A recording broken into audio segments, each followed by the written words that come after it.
자, 안녕하십니까. 하이퍼랩입니다. 자, 재외국민 전형 3년이나 12년 특례 전형의 원서 접수 일정이 7월 7일부터 원서 접수를 시작하기 때문에 준비해야 되는 시간이 많지 않습니다. 잘 준비하시기 바라고요. 이번 시간에는 고려대학교 전교육과정 해외 이수자 전기에 대해서 설명을 좀 드리도록 하겠습니다.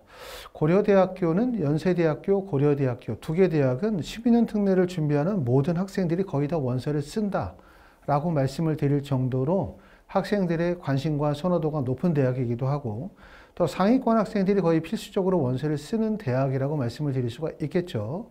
당연히 이제 연세대나 고려대 합격을 목적으로 삼고 있기 때문에. 하지만 고려대가 연세대학교에 비해서 실제 선발 인원은 큰 차이가 있어요. 연세대학교는 전교육과정 해외 이수자인 경우에 한 197명 정도, 대략적으로 한 200명 정도를 선발하지만, 고려대학교는 2024년도에 선발 인원이 불과 68명에 불과하기 때문에 연세대학교와 고려대학교의 전체 선발 인원을 비교할 때 실제 재외국민 12년 특례 전형에서의 선발 인원은 연세대학교와 고려대학교에 큰 차이가 나고 있습니다. 왜 이렇게 고려대학교의 선발 인원이 연세대학교에 비해서 선발 인원이 적은 것인가? 이 점에 대해서 우리가 잘 알아야만 원서 지원 신중하게 잘 하실 수가 있고, 학과 결정을 잘 하실 수가 있고, 또 서류 준비 잘 하셔서 원하는 대학에 꼭 합격하실 수 있기 때문에 꼭 관심 있게 보셔야 될 거라고 생각합니다. 자, 하나씩 설명을 드려보면서 고려대학교 12년 특례 전형에 대해서 설명을 좀 드리도록 하겠습니다. 첫 번째, 전형의 일정은 거의 모든 학교가 동일하기 때문에 올해는 2025년 7월 7일서부터 약 3일 기간을 두고 원서 접수를 진행을 하게 되어질 거고요. 고려대학교는 서류평가 100% 전형이고 예능에 하나여만 면접을 실시하고 있습니다. 보시는 것처럼 등록 인원, 아까 말씀드렸었죠. 연세대학교는 2023, 2024년도에 전기 선발 인원이 197명, 194명이기 때문에 선발 인원이 꽤나 많아요. 이 인원에서 글로벌 인재 전형의 선발 인원이 빠졌기 때문에 연세대학교는 글로벌 인재 전형까지를 포함하면 250명 정도를 선발하지만, 고려대학교는 지금 보시는 것처럼 68명, 물론 그 전년도에 37명에 비해서는 인원이 많이 늘었어요.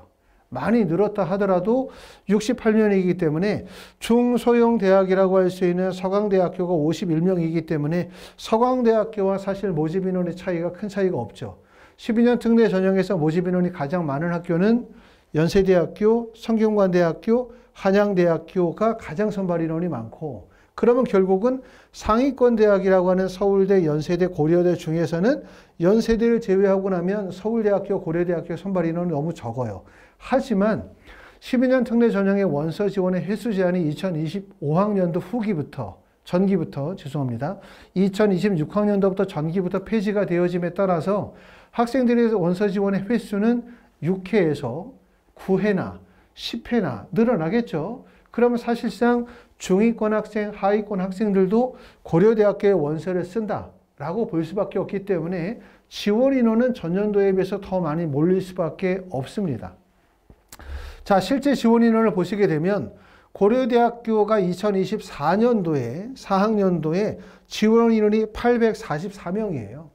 지원 인원으로 봤었을 때는 연세대학교가 1096명, 그 다음에 성균관대학교가 1100명, 한양대학교가 971명이 지원했기 때문에 지원 인원만으로 봤었을 때는 결코 적지 않지만, 선발 인원을 보시면 연세대학교가 전교육과정 이수자가 197명에 글로벌 인재가 61명을 선발했어요. 성균관대학교가 202명을 선발하고 한양대가 179명을 선발한 것에 비해 보면 고려대학교의 선발 인원이 무척이나 적다는 거고, 하지만 희망적인 것은 2023학년도에는 37명을 선발했지만 2024학년도에 68명을 선발했다라는 점, 이런 점에 있어서는 선발 인원은 계속해서 늘어나고 있기는 하지만 다른 대학에 비해서 실제 선발 인원이 적다라는 점이고, 그리고 2026학년도 전기에는 원서 접수 횟수 제한이 없기 때문에 만약에 선발 인원은 정해져 있는 상태에서 지원 인원이 더욱더 늘어나게 된다면 결국 경쟁률은 더욱더 높아질 수밖에 없겠죠. 그렇기 때문에 올해는 특히 신중하게 잘 원서 지원하셔야 될 거라는 생각이 드는데, 왜 고려대학교의 실제 선발 인원이 적을까라는 부분을 생각해 보면서 학과별 지원 인원을 생각하면 하나의 힌트를 찾을 수 있을 것 같아요. 보시는 것처럼 고려대학교는 학과별 지원 인원이 대부분의 학과들은 10명 안팎의 지원이에요. 보시는 것처럼 지금 20명이 넘는 경우가 경영학과에 물론 59명, 그렇죠? 무려 59명의 원서 지원이 집중적으로 몰렸고 사학과에 17명, 영어영문학과에 15명, 중어중문에 28명, 일어일문에 24명이 선발이 이루어졌지만 대부분 학과들은 10대 1, 10명이 안 넘죠. 언어학과에 12명, 서어서문 14명, 노원어문 5, 도고동문 6명, 한문, 사회학과, 철학과, 국어국문학과는 대부분 다 10대 1 정도의 경쟁률을 보여주고 있고 자연과학은 보시는 것처럼 정치, 외교, 사회과학대학 16명을 지원한 것 외에는 대부분 다 10명 이내의 지원이에요. 그리고 그 다음으로 보시면 의과대학은 1명을 선발하긴 하지만 54명이 지원이 몰렸어요. 집중적으로 몰려있고 몰려있는 지점이 의학과나 컴퓨터, 간호, 전기전자, 기계 정도의 대부분 20명 정도가 몰려있고 나머지 학과는 또 10명이 안 되죠. 데이터 사이언스, 체육교육, 융합에너지, 산업, 건축, 건축사회, 신소재, 화공으로 보면 대부분 다 10명대의 경쟁률을 보여주고 있고요. 또 몰린 지점이 바로 미디어, 그 다음에 바이오 의공학부, 자유전공, 심리, 그 다음에 국제 이쪽으로 몰려 있어요. 디자인, 조경. 나머지 학과는 보시는 것처럼 바이오 시스템이나 보건환경이나 보건정책은 10명 정도의 경쟁률이 모여있기 때문에 연세대학교에 비해서 고려대학교가 학과별 편중 현상이 매우 강해요. 다시 말하면 자연계 학생들이 주로 집중적으로 몰리는 것은 어디에 몰리냐? 첫 번째 의과대학에 몰리고 있고 그 다음에 컴퓨터, 그 다음에 바이오 의공학부 라는 학과들에 대부분 다 집중적으로 몰려있고 인문계열이 집중적으로 몰리는 경우는 경영, 그 다음에 미디어, 자유전공, 심리 다시 말하면 전체 많은 학과들 중에서 학생들이 경쟁이 집중적으로 몰리는 학과가 불과 5, 6개 학과에 집중적으로 몰린다는 얘기죠. 다시 말하면 학생들이 집중적으로 몰리다 보니까 이렇게 예를 들어서 미디어학과에 52명이 몰렸지만 실제 선발 인원은 많아봤자 3명, 4명 정도에 불과하기 때문에 결국은 경쟁률이 매우 높고 그 다음에 소수 학과인 경우는 지원 인원이 적지만 학생들의 스펙이 떨어지거나 아니면 학과적 적합성이 결여가 되어지기 때문에 대학에서 선발 인원이 많지 않다는 거예요. 다시 말하면 고려대학교는 전체 학과 중에서 실제 선발 인원이 없는 학과들도 꽤나 있겠다라는 생각이 들죠. 그렇기 때문에 고려대학교에 이렇게 첫 번째 연세대학교에 비해서 등록 인원이 적은 이유 중에 하나는 학과적 편중 현상이 매우 심화되어지기 때문에 학생들이 많이 경쟁률이 몰리는 학과는 우수한 학생들이 대량으로 몰리다 보니까 결국은 불합격 비율이 높아지는 거고 그 다음에 소수 학과인 경우는 지원 인원이 적고 학생들의 스펙이 떨어지다 보니까 실제 미선발이 발생이 되어질 가능성이 높다는 점이고 또 여기에서 고려대학교에 합격한 학생들이 연세대학교로 연쇄적으로 이동하게 되어짐에 따라서 미충족이 발생이 되어질 가능성도 크다는 점이에요. 그렇기 때문에 고려대학교의 원서를 쓸 때는 학과 결정을 신중하게 하시는 게 좋을 것 같아요. 나는 고려대학교 경영학과를 가고 싶고 미디어학과를 가고 싶고 국제학부를 가고 싶고 자유전공을 가고 싶고 그 다음에 전기전자를 가고 싶고 컴퓨터공학과를 가고 싶고 의과대학을 가고 싶다면 이거는 모든 학생들이 집중적으로 몰리는 지점일 수밖에 없기 때문에 보시는 것처럼 높은 경쟁을 치러야만 합격으로 가기 때문에 매우 불리해요. 고려대학교는 다른 대학에 비해서 특히 학과별 편중이 너무 강하기 때문에 그렇기 때문에 학과 선택을 신중하게 하셔야 되고 그렇다고 해서 지원 인원이 적은 학과에 원서를 쓴다고 해서 붙는 게 아니다. 지원 인원이 적은 학과라 하더라도 학과적 적합성이 어떻게 유지가 되느냐가 무척 중요하다고 말씀을 드릴 수 있을 것 같습니다. 고려대학교는 지금 보시는 것처럼 일반 학과는 서류평가 100% 전형이고요. 디자인 조형학부는 서류평가 70에 면접 30%를 반영을 하는데 서류평가라고 하면 모든 대학에 동일한 것처럼 고등학교의 성적, 그 다음에 활동 증빙 서류, 학업 성취도 및 학업 외의 활동들을 증빙할 수 있는 서류 일체들, 제출된 서류를 기반으로 해서 학생의 학업적 역량, 계열 적합성, 세계 시민 역량, 공동체 의식을 종합적으로 평가하게 되고요.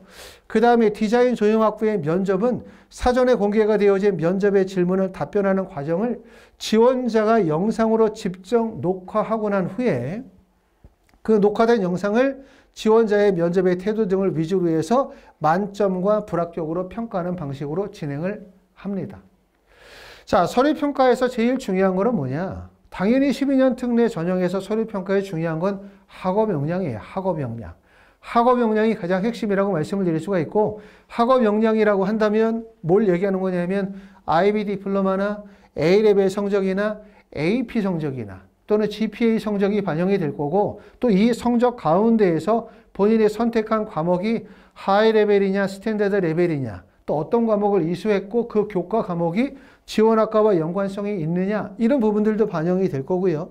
또 공인어학 성적에 해당이 되는 토플이나 JLPT나 델레나 또는 HSK 같은 공인어학 성적들 여기에 반영이 되고, 또 토픽 성적은 필수로 제출받고 있지 않는다 하더라도 12년 특례 전형에서의 토픽의 성적은 매우 중요하기 때문에 토픽 성적 일체가 학업 역량이라고 말씀을 드릴 수 있겠죠.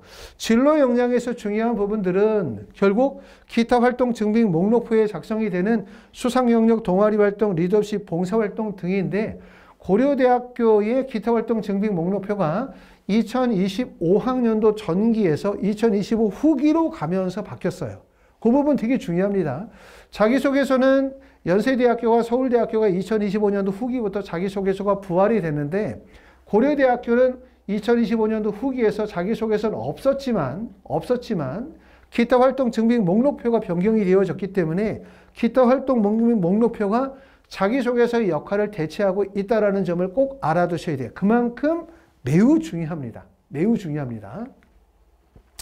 자, 교내 활동 확인서라고 이름이 바뀌었죠. 자, 뒤에 보시는 것처럼 전년도 2025년도 전기에서는 활동 증빙 목록표라고 이름이 되어져 있었고, 이때는 연번이 10개예요. 보시는 것처럼 1번부터 10번까지 연번이 10개고, 연번 10개에 주로 어떤 내용을 쓰냐면 공인성적, 교내활동, 교내 수상에 대해서 연번 10개까지 쓸 수 있고, 그 다음에 서류명, 발급일자, 발급기간 총 매수가 있지만, 다시 말하면 글자 수에 대한 부분이 없어요. 그렇기 때문에 많은 학생들이 서류명에다가 가장 위에 타이틀에다가 서류의 제목을 쓰고 난 다음에 그 하단 부분에다가 그 서류에 대한 의미나 활동에 대해서 쓰는데, 대략적으로 글자 수가 뭐 30자에서 50자 정도로 간략하게 쓸 수밖에 없기 때문에 단지 활동 증빙 서류에 대한 목록표에 그쳤다 라고 말씀을 드리면, 이게 2025년도 후기부터는 기타 활동 증빙 목록표라는 이름이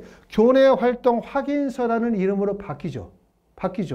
중요한 점은 뭐냐면 서울대학교와 연세대학교가 자기소개서가 부활이 됐는데, 고려대학교는 자기소개서가 부활되지 않고 대신 기타 활동 증빙 목록표가 연번 10개의 글자 수가 없다가 지금 보시는 것처럼 교내 활동 확인서로 바뀌고 연번이 5개로 바뀌어요. 1번, 2번, 3번.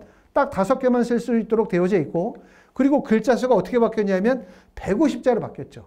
결국은 그만큼 이 역할이 중요해졌다고 말씀을 드릴 수가 있는데, 교내 활동 확인서는 고등학교 재학기간 중 소속 고교가 주관한 교내 활동 및 교내 수상만 제출이 가능해요. 교외 수상 및 교외 활동이 제출이 불가능하다. 단 교외 수상이라 하더라도 교내 활동과 연관이 되어진 또는 학교장의 허가를 받고 나간 교외 활동이라고 하면 인정이 되어질 수도 있습니다. 이 부분이 매우 모호하기 때문에 인정이 될 수 있고요. 5개의 항목이고 항목당 글자 수가 150자라는 점이 되게 중요합니다. 글자 수 150자라고 한다면 사실상 그 150자 글자 안에 활동의 의미, 활동의 동기, 활동의 과정, 활동을 통해서 배우고 느낀 점까지도 압축해서 글을 쓸 수 있기 때문에 그만큼 역할이 되게 중요하다. 다시 말하면 고려대학교 교내활동 확인서는 연세대학교나 서울대학교의 자기소개서와 같은 역할을 한다라고 말씀을 드릴 수가 있을 것 같아요. 교내활동 확인서에 기재되어진 각 교내활동에 대한 증빙 자료를 반드시 제출해야 합니다. 연세대학교는 증빙 서류에 대한 제출가 필요가 없지만 고려대학교는 증빙 자료를 제출해야 하고요. A4 10페이지 이내로 제출이 가능하며 교내활동 확인서 제출자는 반드시 교내활동 증빙 서류를 제출해야 합니다. 보시는 것처럼 공인 성적은 고등학교 재학 중 응시한 공인어학 성적, 토플, HSK, JLPT 등 표준학력 지표라고 하면 AP나 IB나 SAT 등이 제출이 가능하고 5개 항목까지 가능하고 10페이지 이내에서 제출이 가능한데 보시는 것처럼 고등학교 재학기간 중 응시한 공인어학 성적이에요. 다시 말하면 고등학교 기간이 벗어나서 고등학교를 졸업하고 난 다음에 취득한 공인어학 성적이라든가 이런 것들은 바로 제출이 불가능하다는 얘기예요. 대학들마다 고등학교 재학기간 중 취득한 표준학력 지표를 제출해 주는 경우가 있고 고등학교를 졸업하고 난 다음에 취득한 표준학력 지표를 제출한 학교들이 있지만 중요한 점은 고등학교 내의 제출 또는 고등학교 졸업하고 난 다음에 취득한 것도 반영하든 반영하지 않든 간에 고등학교 재학기간 중 취득한 성적을 중심으로 반영한다는 거예요. 다시 말하면 고등학교 졸업하고 난 다음에 취득한 표준학력 지표 제출하지 않아 이러면 당연히 고등학교 내에서만 제출하는 거고 고등학교 졸업하고 난 다음에 취득한 표준학력 지표도 제출해 이 얘기가 고등학교 졸업하고 난 취득한 표준학력 지표를 고등학교 때 취득한 표준학력 지표와 동일하게 평가한다라고 볼 수가 없고 고등학교 졸업하고 난 이후에 취득한 표준학력 지표라 하더라도 고등학교 때 취득한 것 중심으로 반영한다라고 말씀을 드릴 수가 있어요. 이렇게 하는 이유는 뭐냐면 고등학교 졸업하고 난 다음에 취득한 표준학력 지표를 적극적으로 반영해 주게 되면 이 대치동 일대의 모든 학원이 SAT 학원, AP 학원, 토플 학원으로 바뀔 거예요. 그리고 결국은 SAT, AP, 토플과 같은 공인어학 성적은 사교육과 직결이 됩니다. 사교육비와 직결이 되어지기 때문에 정부에서 규제하는 내용 중에 하나예요. 그렇기 때문에 대부분 고등학교 졸업하고 난 다음에 취득한 지표라 하더라도 고등학교 때 성적 중심으로 반영한다고 이해하시면 되고 고려대학교는 고등학교 졸업 이후에 취득한 공인어학 성적은 반영하지 않습니다. 교내활동 보시게 되면 고등학교 재학경 소속 고교가 주관한 교내 활동 및 교내 수상만 제출이 가능해요. 교내 수상 및 교외 활동은 제출이 불가능하고요. 5개 항목에 150자 이내로 글자수를 쓴다고 되어져 있고 교내 활동 증빙 서류를 통해 증빙한 내용만 작성할 것. 반드시 증빙 서류가 있어야 된다는 얘기이기 때문에 증빙 서류를 반드시 준비하셔야 됩니다. 그렇죠? 그 다음에 교내 증빙 서류는 10페이지 이내로 제출이 가능하다라고 되어져 있습니다. 보시는 것처럼 2025년도 전기에서는 보시는 것처럼 연번이 10개로 되어져 있고 그 다음에 활동 내용에 대한 글자수를 쓸 수 있도록 되어져 있지 않아요. 하지만 2025년도 후기부터는 연번이 5개 교내 활동, 교내 수상으로 한정이 되어지면서 활동 또는 수상명, 교내 활동 또는 수상 일자 쓰고 난 다음에 내용에다가 글자 수를 150자, 봉백을 포함해서 150자로 쓰도록 되어져 있기 때문에 150자에 5개 문항이 되어지면 글자 수가 상당히 많은 글자 수를 쓰게 되잖아요. 그렇기 때문에 이게 자기소개서와 같은 역할을 차지하게 된다라고 말씀을 드릴 수가 있습니다. 따라서 고려대학교는 어떤 점들이 되게 중요하냐면 이렇게 글자 수에 맞게 내용을 쓰는 부분들이 무척이나 중요하다고 말씀을 드릴 수 있습니다.